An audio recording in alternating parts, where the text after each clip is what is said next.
It's a journey, nonetheless, and I'm okay to be open about my life. Get recognized at the airport now in Amsterdam, in Europe, like here in the States. There is a moment in every real transformation where the transformation costs something real. Not the performed cost, not the tears at the reunion special, not the publicly declared sacrifice that generates sympathy and "you deserve better" comments in the thousands. The real cost, the quiet one, the one that happens when you make a choice that is genuinely right for you and genuinely expensive in every other direction simultaneously, professionally, financially, relationally, publicly. Darcey Silva had that moment. We know exactly when it was. We know what it cost her.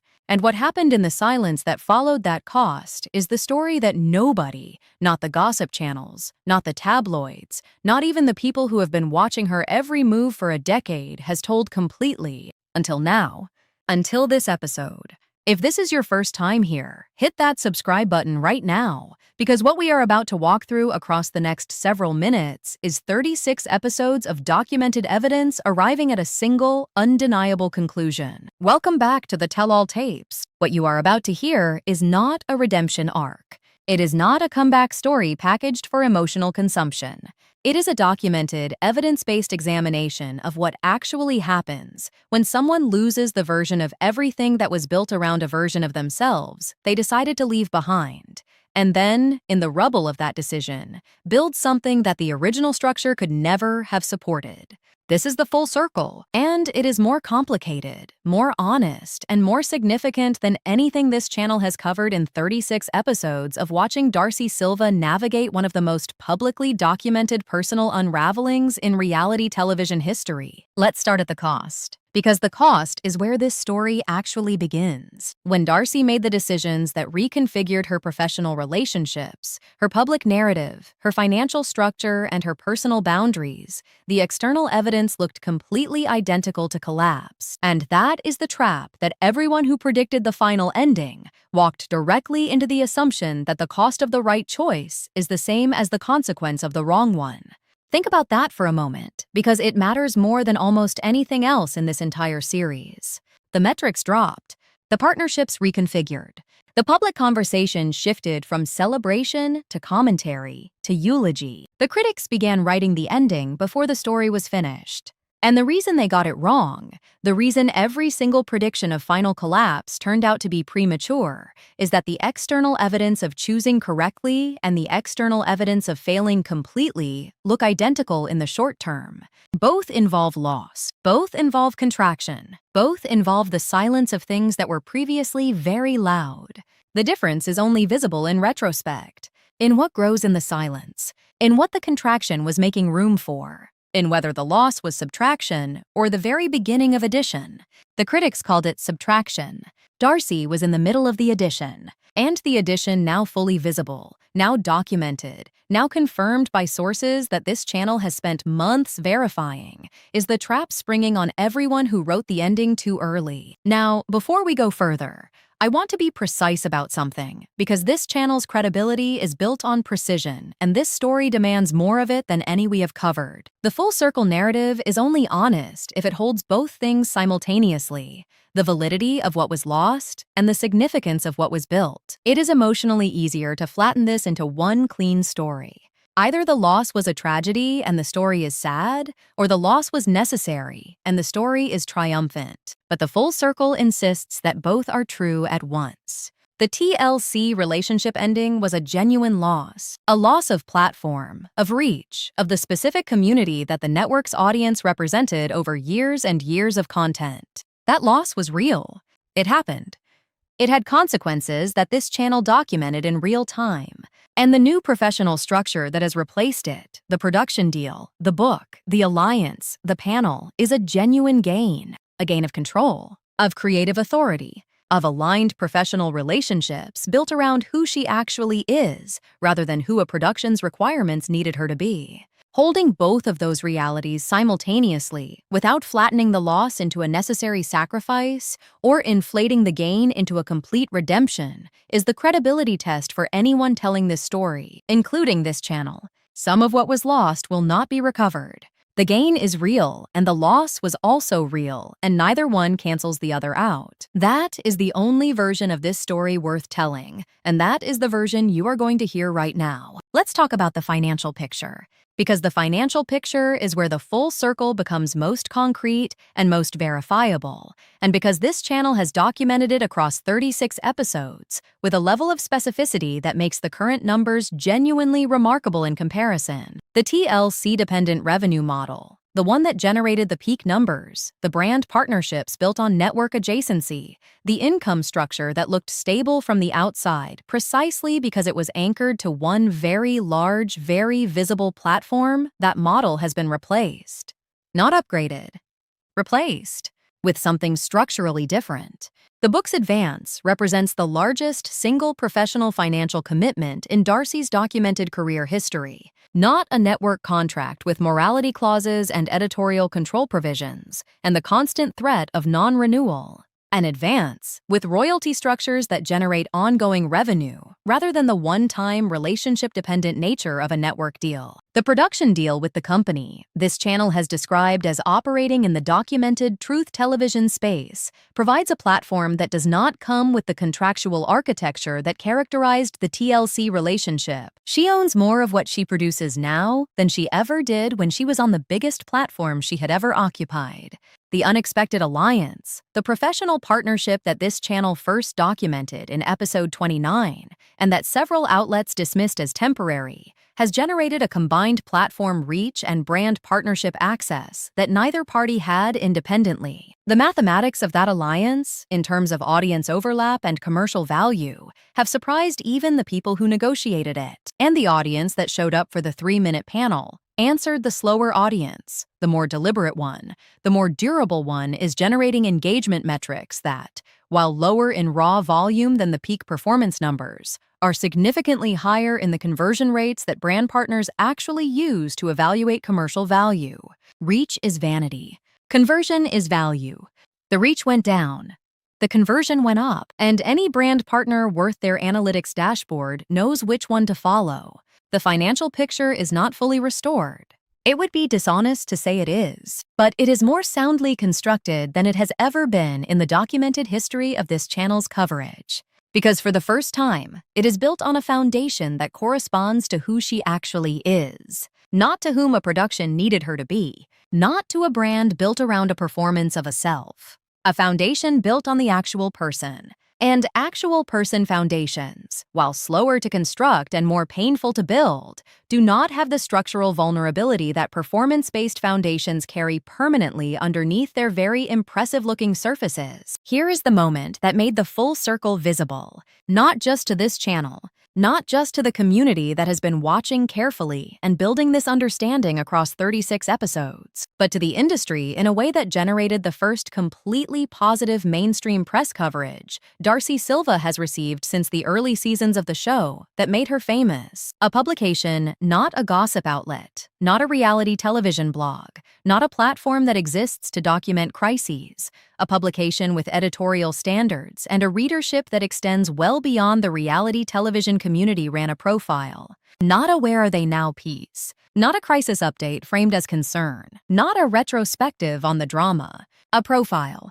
The kind of profile that publications give to people who are doing something worth profiling, rather than something worth documenting. The journalist spent 3 days with Darcey. 3 days. Not 3 hours at a press junket, not a 45-minute phone call managed by a publicist. 3 days in her actual life, not the brand life, not the TLC life, not the confessional talking head version of her life, but the actual one.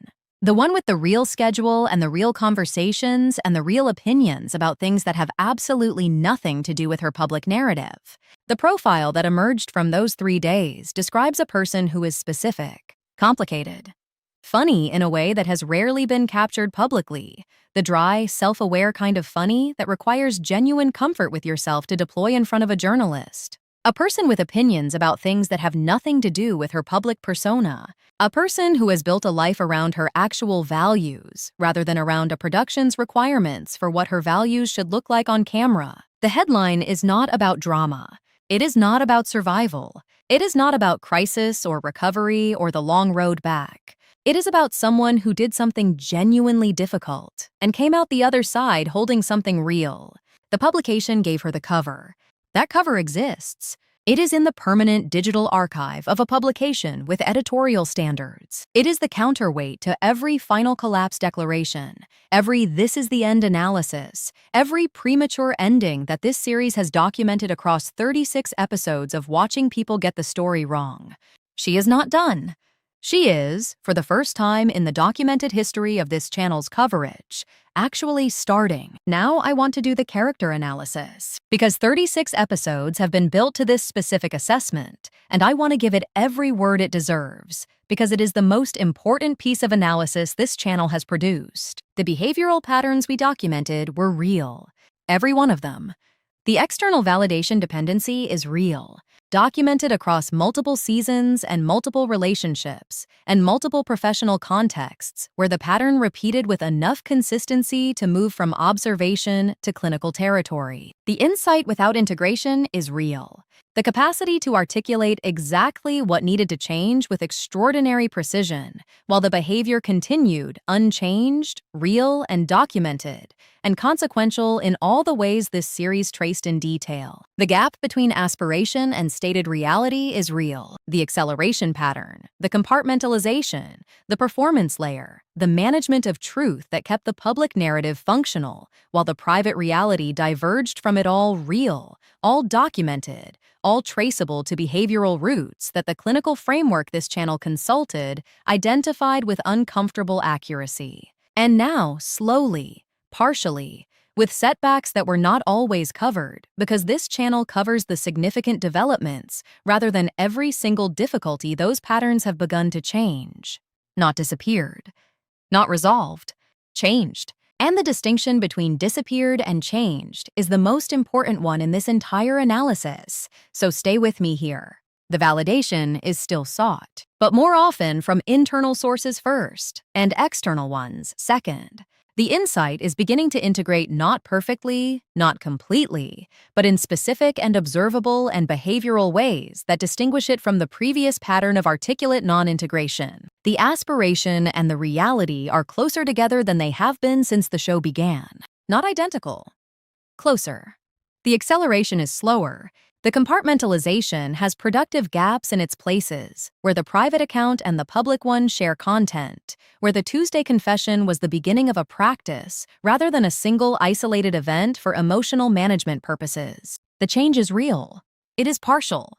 It is ongoing. And it is the most significant content this channel has produced across 36 episodes. Not the crises. The change. Because crises are events, change is architecture. And what you are watching Darcey Silva build right now in real time, documented across the record this channel has assembled, is new architecture, built from the materials of the old structure's collapse, which is, incidentally, how every genuinely durable building in history has been constructed. Here is the authenticity test, the final one. And it is the one that will determine whether the full circle is genuinely completed or is the most sophisticated version of the performance pattern this channel has documented across the entire series. The test is time, not a week, not a month, not a season. Time. The behavioral change that the clinical assessment identified as missing the integration that follows insight is only verifiable across a sustained period of documented, observable, behavioral consistency in the changed direction. The publication profile is evidence of a moment. The book manuscript is evidence of a commitment. The panel answer is evidence of a capacity. The alliance is evidence of a choice. But the pattern that generated 30 episodes of documented crisis was itself a sustained, consistent, multi-year behavioral pattern. The replacement of that pattern requires a sustained, consistent, multi-year pattern of different behavior. We are at the beginning of that sustained period, not at its confirmation. The full circle is drawn. Whether it holds, whether the line stays closed or opens again at the familiar point, the point where the insight has always previously failed to hold against the pressure of the old pattern, is the question that cannot be answered with a profile or a book or an alliance or a cover. It can only be answered with time. And time is the one thing this series cannot compress, which is why there are 4 more episodes, which is why you need to subscribe right now if you are not already subscribed.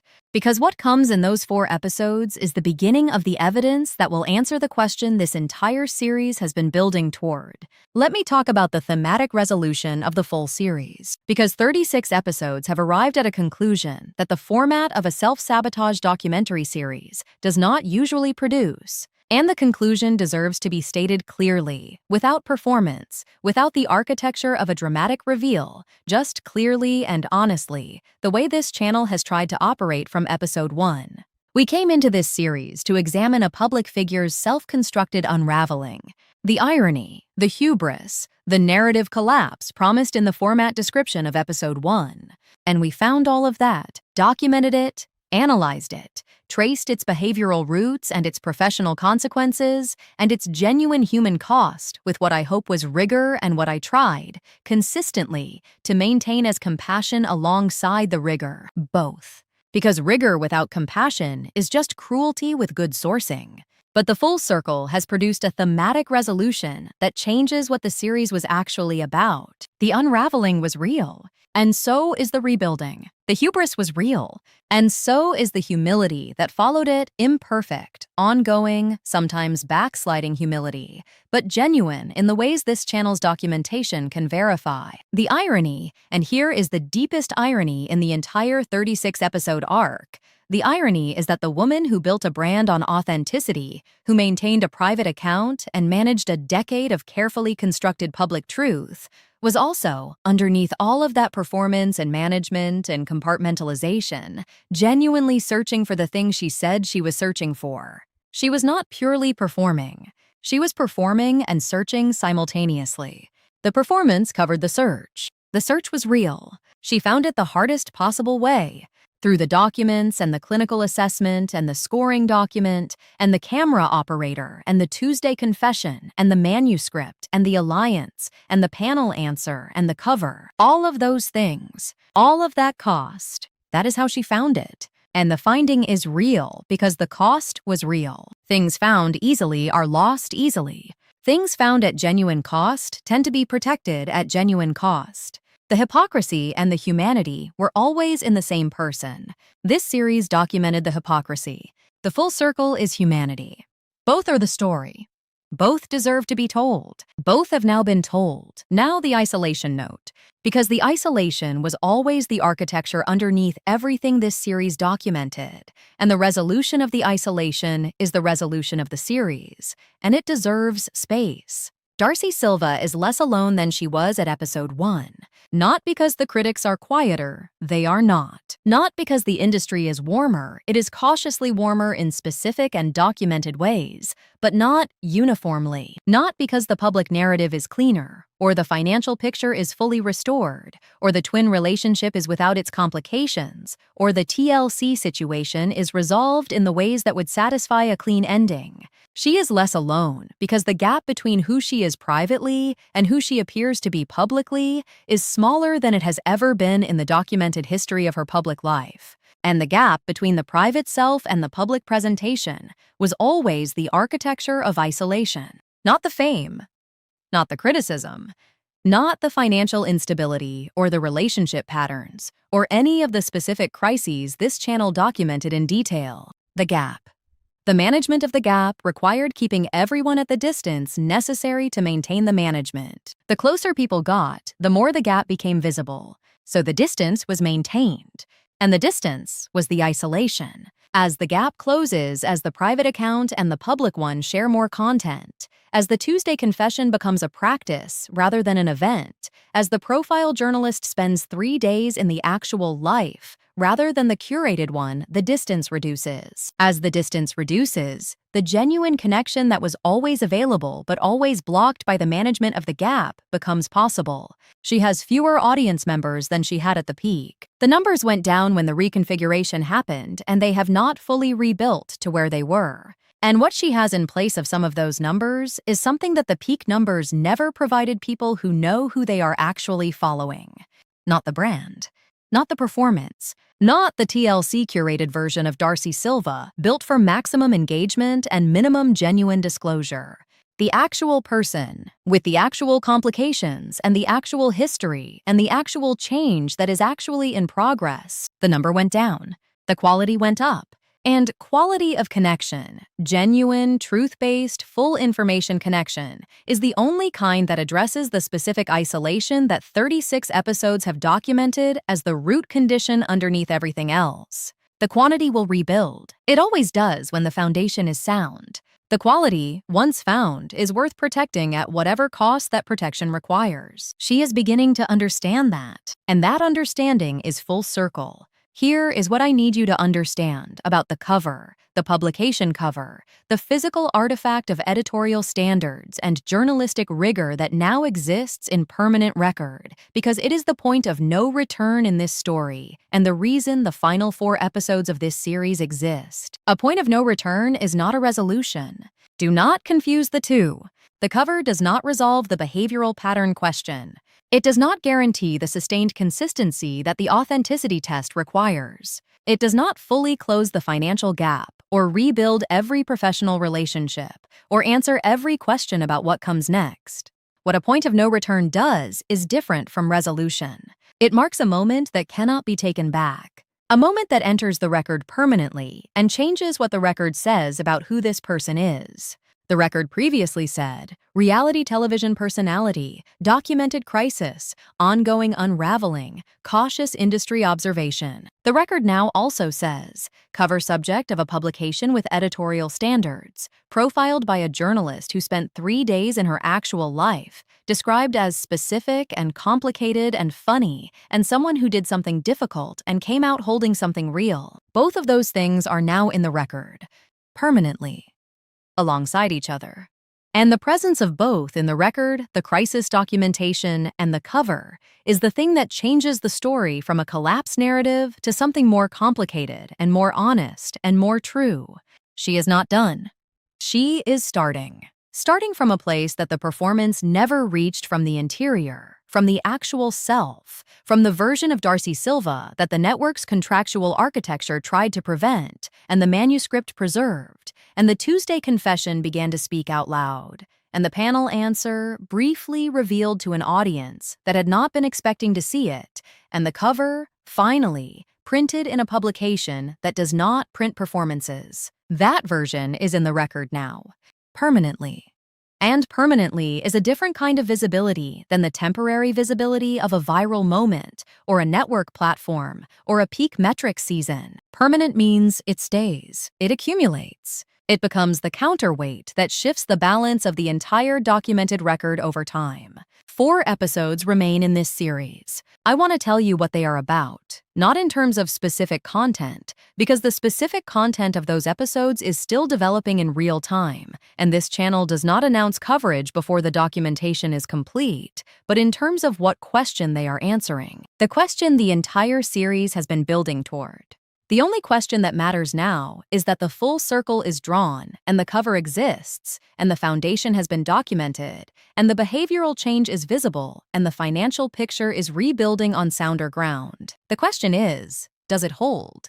Does the change hold under the pressure that is coming, and pressure is coming, because it always does, because the old pattern was built over many years, and patterns built over many years do not yield to a few months of different choices without resistance? Does the alignment between the private self and the public presentation continue to narrow, or does something cause it to widen again at the familiar point? Does the quality of connection she has found continue to deepen into the durability that makes it genuinely different from the performance-based connections that preceded it? Those questions cannot be answered in this episode. They can only be answered across the 4 that remain, and across the time that follows those 4, and across the sustained, observable behavioral consistency that is the only verification method the authenticity test accepts. But the questions are worth asking. They are worth watching. They are worth the subscribe button if you have not already pressed it, the notification bell if you want to be there when the documentation arrives, the share if you know someone who has been watching this channel and needs to know that the full circle episode is out. This is the most important episode of 36. Not because it resolves everything, Because it shows that resolution is possible, that the evidence, assembled carefully and honestly over 36 episodes of documentation that tried to hold rigor and compassion simultaneously, points in a direction that does not collapse. That points towards something being built, that the building is visible now, that the foundation is sounder than it has ever been, that the person building it is more genuinely herself than she has ever been in the documented public record. And that sometimes, not always, not easily, not without enormous cost, the most expensive choice turns out to be the one that was worth every single thing it cost. The cover is on newsstands. The manuscript exists. The Alliance is producing. The Tuesday confession became a practice. The panel answer was 3 minutes of the actual person. The full circle is drawn. The line is closed. For now, stay subscribed. Because what comes next is finally, actually, genuinely hers.